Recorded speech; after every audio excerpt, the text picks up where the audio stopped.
Hello twelfth class. देखो बच्चों, इस क्वेश्चन में हमें क्या दे रखा है, एक पैरेलल प्लेट कैपेसिटर दे रखा है। ठीक है, प्लेट एरिया जिसका ए है, सेपरेशन बिटवीन टू प्लेट दे रखा है डी। ठीक है, इस पैरेलल प्लेट कैपेसिटर में हमने एक डाइलेक्ट्रिक मटेरियल जिसकी थिकनेस टी है उसको इंसर्ट किया है। ठीक है, अब जो ये रिजल्टिंग स्ट्रक्चर है इसकी कैपेसिटेंस बतानी है हमें। ठीक है, एक एक्सप्रेशन ड्राइव करना है इसकी कैपेसिटेंस के लिए। ठीक है, तो बच्चों देखो, इसको बहुत आसान तरीके से करवाता हूं आपको। देखो, इस कैपेसिटर को आप दो कैपेसिटर की तरह मानो। ठीक है, एक कैपेसिटर जिसके प्लेट के बीच में टी का सेपरेशन है। ठीक है, और उस कैपेसिटर में डाइलेक्ट्रिक मटेरियल विद कांस्टेंट के इंसर्ट किया हुआ है। एक कैपेसिटर ये मानो, दूसरा आप इस कैपेसिटर को मानो। देखो, इससे इधर वाला, ठीक है, जिसके बीच में एयर है, वैसे वैक्यूम होना चाहिए। ठीक है, जिस तरह से हम डेरिवेशन करते हैं तो वैक्यूम होना चाहिए, और जिसके प्लेट्स के बीच में डिस्टेंस हो जाएगा डी माइनस टी। ठीक है, और इन दोनों कैपेसिटर का प्लेट एरिया सेम है। ठीक है, तो हम इस स्ट्रक्चर के इक्विवेलेंट को हम यहां पे बना सकते हैं। देखो, एक कैपेसिटर ये, एक कैपेसिटर ये, इस कैपेसिटर में dielectric material with dielectric constant के इसमें इंसर्ट किया हुआ है, और ये एयर फील्ड है यानी वैक्यूम है, वैक्यूम बोलो। इसकी थिकनेस टी है और इसकी थिकनेस डी माइनस टी है, यानी सेपरेशन बिटवीन प्लेट्स इसकी टी है, इसकी डी माइनस टी है। ठीक है बच्चों, तो हमें मालूम है पैरेलल प्लेट कैपेसिटर में जो कैपेसिटेंस होती है उसका फॉर्मूला होता है epsilon naught A upon D. ठीक है, और अगर हम कोई डाइलेक्ट्रिक मटेरियल रख देते हैं तो कैपेसिटेंस बढ़ जाता है। डाइलेक्ट्रिक मटेरियल रख देते हैं तो उस केस में कैपेसिटेंस बढ़ जाता है के टाइम से, के epsilon naught A upon D. ठीक है बच्चों, क्लियर है? इन दो फॉर्मूले का यूज हम यहां पे करेंगे। ठीक है, तो आप देखो, ये दोनों कैपेसिटर किस में, सीरीज में है। इसकी कैपेसिटेंस क्या होगी, देखो, डाइलेक्ट्रिक वाले की epsilon naught A area of plate upon D. D बोले तो सेपरेशन बिटवीन द प्लेट्स कितनी है यहां पे, टी, और के से मल्टीप्लाई कर दोगे।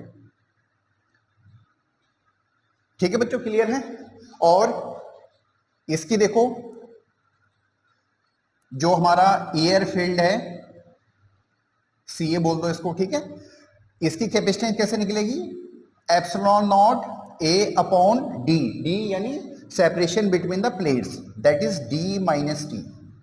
ठीक है, क्लियर है? अब ये देखो, ये दोनों कैपेसिटर किस में, सीरीज में है। ये सीरीज में है बच्चों, देखो। ठीक है, देखो यहां ये प्लेट, फिर आप ऐसे मान लो कि यहां पे भी कनेक्शन है, फिर ये प्लेट देखो। ठीक है, तो ये सीरीज में कनेक्टेड है। तो अब जो इक्विवेलेंट कैपेसिटेंस आएगा वो कैसे निकलेगा, 1 अपॉन सी के प्लस 1 अपॉन सी ए। ठीक है, वैल्यू सब्स्टिट्यूट कर दो, 1 अपॉन के epsilon naught A upon T plus 1 upon epsilon not D minus T. ठीक है, अब इनको सॉल्व कर लो। टी ऊपर चला जाएगा, टी अपॉन के एप्सिलॉन नॉट ए plus D minus T upon epsilon naught ए। ठीक है, 1 अपॉन एप्सिलॉन नॉट ए को कॉमन ले लो, ये हो गया टी अपॉन के प्लस डी माइनस टी। ठीक है बच्चों, इसका मतलब सी इक्विवेलेंट की वैल्यू क्या होगी, epsilon naught A upon D minus T plus T upon के। ठीक है, तो ये आपका फाइनल एक्सप्रेशन हो गया है। ठीक है बच्चों, क्लियर है? ठीक है, तो होप सो आपको ये वाला पार्ट समझ में आया होगा। अगर कोई प्रॉब्लम हो तो आप कमेंट कर सकते हो। ठीक है, थैंक यू।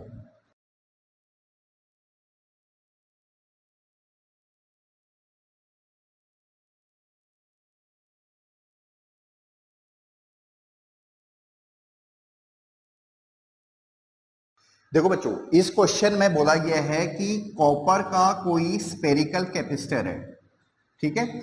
अब इसको ओशन में डिप किया गया है, तो हमें बताना है इसकी कैपेसिटेंस इसकी बढ़ेगी या घटेगी। देखो बच्चों, इसके चारों तरफ आप पानी होगा, देखो वाटर होगा, ठीक है। एक डाइलेक्ट्रिक कांस्टेंट मान लो समुद्र के पानी का के, ठीक है। तो अब देखो जो इसकी कैपेसिटेंस हो जाएगी इस कॉपर स्पेयर की, वो हो जाएगी A times into 4 pi epsilon naught R. R is the radius of this copper sphere, ठीक है। तो समुद्र के पानी का के तो बहुत ज्यादा होता है, ठीक है, मोर देन 80 होगा, ठीक है। तो इसकी कैपेसिटेंस बढ़ गई है, ठीक है बच्चों। देखो बच्चों, ऑफलाइन में कई बच्चे ऐसे क्वेश्चन पूछते हैं कि सर ये कैसे आया, तो देखो इसकी एक अलग सी थ्योरी है। अगर आपको शॉर्ट में पढ़ाऊं तो ऐसे होता, देखो कैपेसिटर में अगर अंदर का रेडियस को हम R1 बोलें और बाहर का रेडियस को हम R2 बोलें, तो capacitance is given by 4 pi epsilon not 1 upon R1 minus 1 upon R2, ठीक है, ऐसे होता है। और अगर हम यहां पे बीच में देखो दो स्पेयर के बीच में डाइलेक्ट्रिक कांस्टेंट के रख देते हैं, तब कैपेसिटेंस होती है के टाइम्स हो जाती है। यानी आप इसको ऐसे लिख लो 4 पाई एप्सिलॉन नॉट इंटू के 1 upon R1 minus 1 upon R2, ठीक है बच्चों, क्लियर है। अब देखो आप ऐसे एज्यूम करो कि आपने जो ये बाहर वाला है, बाहर वाला स्पेयर है, इसको और ज्यादा एक्सपेंड कर दिया, यानी बड़ा कर दिया है, ठीक है। और ज्यादा बड़ा करते जा रहे हो आप, ऐसे मानो और ज्यादा बड़ा करते हुए जा रहे हो, ठीक है। आप इतना बड़ा कर रहे हो कि जो R2 की वैल्यू है, यानी जो रेडियस की वैल्यू है, वो इनफाइनाइट हो गई है, समझ रहे हो बात को, ठीक है। तो इनफाइनाइट हो गई है, तो अब क्या होगा, देखो अब क्या बच जाएगा, छोटा वाला स्पेयर बच जाएगा एक, तो जिसका रेडियस R1 है, और बाहर तो डाइलेक्ट्रिक कांस्टेंट के है, देखो, ठीक है। बाकी जो दूसरा स्पेयर था वो तो इनफाइनाइट पे चला गया, समझ में आ रहा है। तो R2 की वैल्यू अगर आप इनफाइनाइट पुट करेंगे तो ये आंसर आ जाएगा, यहां पे लिख देता हूं, आइसोलेटेड स्पेयर का, isolated sphere with dielectric constant K का आंसर आ जाएगा 4 pi epsilon naught K into R2। R2 उसका रेडियस है, ठीक है बच्चों। तो आपको प्रूफ भी दे दिया है, ठीक है। तो इस केस में अगर हम कॉपर स्पेयर को C में डिप करते हैं तो उसकी कैपेसिटेंस बढ़ जाएगी, इस फॉर्मूले से उसने बोला है हमें कि जस्टिफाई करो, ठीक है। तो आप उसको आसानी से कर सकते हो। होप सो आपको समझ में आया होगा। अगर कोई प्रॉब्लम हो तो आप कमेंट कर सकते हो, ठीक है।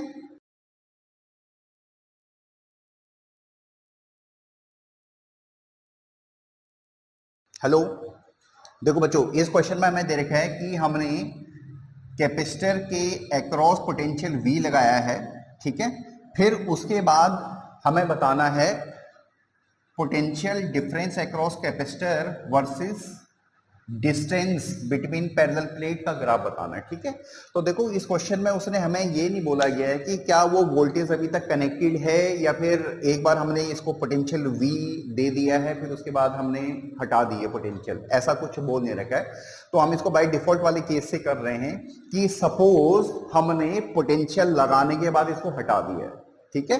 तो अब देखो उसको Q इक्वल टू CV, जब आपने एक बार पोटेंशियल लगा दिया है तो अब इस कैपेसिटर में जितना चार्ज आना था वो आ चुका है, यानी Q की वैल्यू कांस्टेंट हो गई है, ठीक है। और C क्या होता है, epsilon naught A upon D into V, ठीक है। तो ये हो जाएगा QD अपॉन epsilon naught A equal to V, यानी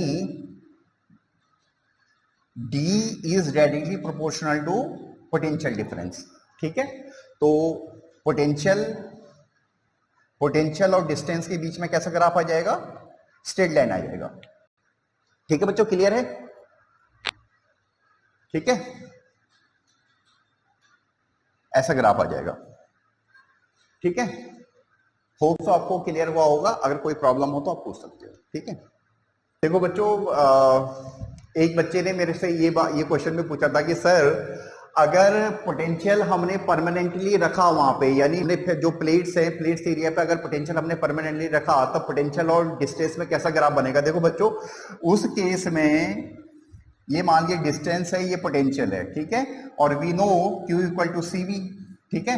अब पोटेंशियल तो आपने कांस्टेंट रख दिया है, ठीक है, तो डिस्टेंस कुछ भी हो, पोटेंशियल आपने क्या किया है? कांस्टेंट रखा है, तो इस तरह का ग्राफ बनेगा उस केस में जिस केस में आप इस पोटेंशियल को हटा नहीं रहे हो, ठीक है। तो आपने दोनों केस कंसीडर कर दिया। वैसे इस क्वेश्चन में जो दे रखा है वो बाय डिफॉल्ट हम उसको ऐसे मानेंगे कि हमने पोटेंशियल एक बार अप्लाई किया और उसके बाद उसको हटा दिया है, ठीक है। तो देखो, जब भी क्वेश्चन करते हो आपकी थ्योरी वाली पार्ट बहुत क्लियर होनी चाहिए, सो दैट आपकी एक्यूरेसी बने और फिजिक्स में आपका इंटरेस्ट आए, ठीक है। Thank you.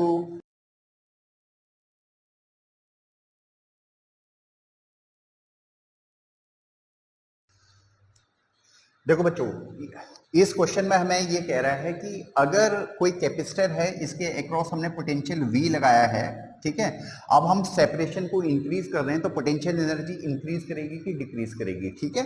तो अब ऐसा मान लो कि एक बार आपने पोटेंशियल लगाया है, ठीक है, फिर उसके बाद हटा दिया है, ठीक है, अब हम सेपरेशन को इंक्रीज कर रहे हैं, तो पोटेंशियल एनर्जी आप कैसे निकालेंगे? देखो, पहले पोटेंशियल एनर्जी का जो फॉर्मूला होता है in case of capacitor, that is 1/2 CV², ठीक है, या आप इसको ऐसे बोल सकते हो 1/2 Q² अपॉन C बोल सकते हो, ठीक है, क्योंकि Q इक्वल टू होता है CV। अगर आप सब्स्टिट्यूट करोगे तो ये आ जाएगा हमारे पास। अब देखो बच्चों, हमने पहले पोटेंशियल लगाया था तो जितना चार्ज इस कैपेसिटर में आना था वो तो आ चुका है, ठीक है, यानी Q² की वैल्यू कांस्टेंट हो चुकी है। अब जब हम सेपरेशन बढ़ा रहे हैं तो वी नो कैपेसिटेंस की वैल्यू होती है ε0 A/d in case of parallel plate capacitor, ठीक है। तो कैपेसिटेंस की वैल्यू अगर हम सेपरेशन बढ़ा रहे हैं तो इसका मतलब कैपेसिटेंस की वैल्यू डिक्रीज करेगी, यानी C की वैल्यू अगर डिक्रीज करेगी तो ऑब्वियसली पोटेंशियल एनर्जी की वैल्यू इंक्रीज करेगी, ठीक है बच्चों। ये केस तब है जब हमने पोटेंशियल V लगाया था, फिर उसके बाद कैपेसिटर को डिस्कनेक्ट कर दिया, ठीक है। अब दूसरा केस है कि अगर हम इस पोटेंशियल को लगाए रखें और तब हम सेपरेशन करें, ठीक है, क्वेश्चन में ये क्लियर नहीं है, उन्होंने क्लियर नहीं कर रखा, बहुत क्लियर नहीं कर रखा, तो उस केस में क्या होगा बच्चों? ठीक है, देखो बच्चों, इस केस में आप ऐसा मान सकते हो कि पोटेंशियल परमानेंटली कैपेसिटर से लगा हुआ है, अब हम जो प्लेट का डिस्टेंस हम बढ़ा रहे हैं, ठीक है। तो इस केस में जो एनर्जी होगी दैट इज 1/2 CV²। आप किसी भी फॉर्मूले से कर सकते हो, आपको फॉर्मूला अप्लाई करना आना चाहिए। देखो बच्चों, ठीक है, तो पोटेंशियल हमने कांस्टेंट रखा हुआ है, इसका मतलब जो एनर्जी है वो डायरेक्टली प्रोपोर्शनल किसके हो जाएगी? कैपेसिटेंस के हो जाएगी, ठीक है। और capacitance is given by ε0 A/d। जैसे ही आप सेपरेशन बढ़ाओगे तो कैपेसिटेंस की वैल्यू क्या हो जाएगी? डिक्रीज हो जाएगी, ठीक है। तो एनर्जी भी क्या हो जाएगी? डिक्रीज हो जाएगी, ठीक है। तो इस केस में एनर्जी डिक्रीज हो जाएगी, ठीक है बच्चों, क्लियर है? जैसे हम सेपरेशन बढ़ाएंगे एनर्जी हमारी डिक्रीज हो जाएगी, ठीक है। होप्स आपको क्लियर हुआ होगा। अगर कोई प्रॉब्लम हो तो कमेंट कर सकते हो, ठीक है। Thank you.